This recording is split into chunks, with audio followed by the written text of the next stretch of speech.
Isang gabi na hindi malilimutan para kay Russell Westbrook matapos niyang lampasan si Oscar Robertson at umakyat sa ika-15 pwesto sa all-time scoring list ng NBA. Sa kabuuang 26,710 career points, opisyal na siyang pinakamataas na scorer na point guard sa kasaysayan ng liga. Isang milestone na sumasalamin sa kanyang walang sawang laro, tibay ng loob at mahabang karera sa NBA. At hindi lang ito basta record.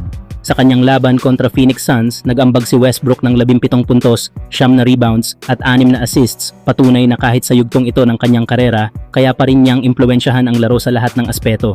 Leadership, energy at puso. Iyan ang tatak ni Russ sa bawat minutong nasa loob siya ng court. Kayo mga idol, saan nyo ilalagay si Westbrook sa listahan ng pinakamahusay na point guard sa kasaysayan ng NBA?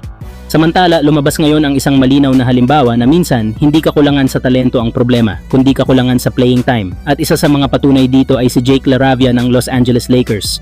Matapos bumalik si LeBron James mula sa kanyang injury, kapansin-pansing bumaba ang minutes ni LaRavia at kalaunan ay tuluyan pa siyang nawala sa regular rotation ng Lakers sa gitna ng mas siksik na lineup at mas maigting na rotations ng coaching staff. Pero kanina, nagbago ang lahat. Dahil sa sunod-sunod na injuries, lalo na kina Rui Hachimura at Austin Reeves, nabigyan ng pagkakataon si Jake LaRavia na makapasok bilang starter ng Lakers at hindi niya sinayang ang tsansang iyon. Sa loob ng 37 minuto ng playing time, nagtala si LaRavia ng 21 puntos at 9 na rebounds. Ipinakita ang kumpiyansa, effort at pagiging handa niya kahit matagal na limitado ang kanyang papel sa koponan. Kasabay nito, pinangunahan pa rin ang Lakers ng kanilang mga pangunahing sandata kung saan nagtapos si LeBron James na may 31 puntos habang muling nagpakitang gilas si Luka Doncic na may 36 na puntos. Sa pinagsamang lakas ng starters at role players, nagawa ng Lakers na talunin ang Memphis Grizzlies, isang panalong may malaking implikasyon sa standings. Dahil sa panalong ito, umangat ang Lakers sa ika-5 pwesto sa Western Conference, hawak ang record na 21 panalo at 11 talo at muling napatunayan na mahalaga ang lalim ng roster, lalo na kapag binibigyan ng tamang pagkakataon ang mga handang mag-contribute tulad ni Jake LaRavia. Kayo mga idol, anong masasabi nyo? Deserve ba ni Jake LaRavia ang mas maraming playing time sa Lakers o one-time opportunity lang ito dahil sa injuries?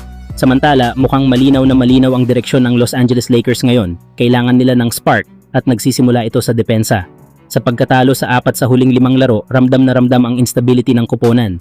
Kung gusto ng LA na maayos ang takbo at makagawa ng seryosong push, ang pagdagdag ng matigas na depensibong presensya ang pinakamabilis na paraan para baguhin ang vibe ng team.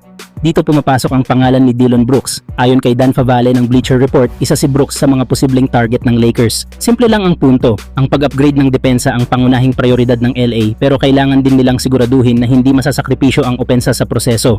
Kilala si Brooks sa kanyang walang tigil na energy, pisikal na depensa at fearless mentality, mga katangiang kayang makahawa sa buong lineup. Isang uri ng player na hindi natatakot sa pressure at handang gawin ang dirty work gabi-gabi. Dagdag pa ni Favale, si Brooks kasama si Herb Jones ay eksaktong tipo ng stopper na pwedeng magtulak sa Lakers patungo sa mas malalim na playoff run. Para sa isang kuponang naghahanap ng momentum, ang pagkuha kay Dillon Brooks ay maaaring maging hakbang para tuluyang mabago ang kwento ng kanilang season. Kayo mga idol, anong masasabi nyo? Si Dillon Brooks ba ang kailangan ng Lakers ngayon? You see the aggressiveness paying dividends here early as 7-0 Pacers run. Brooks, quick pull for three, gets the shooter's bounce, so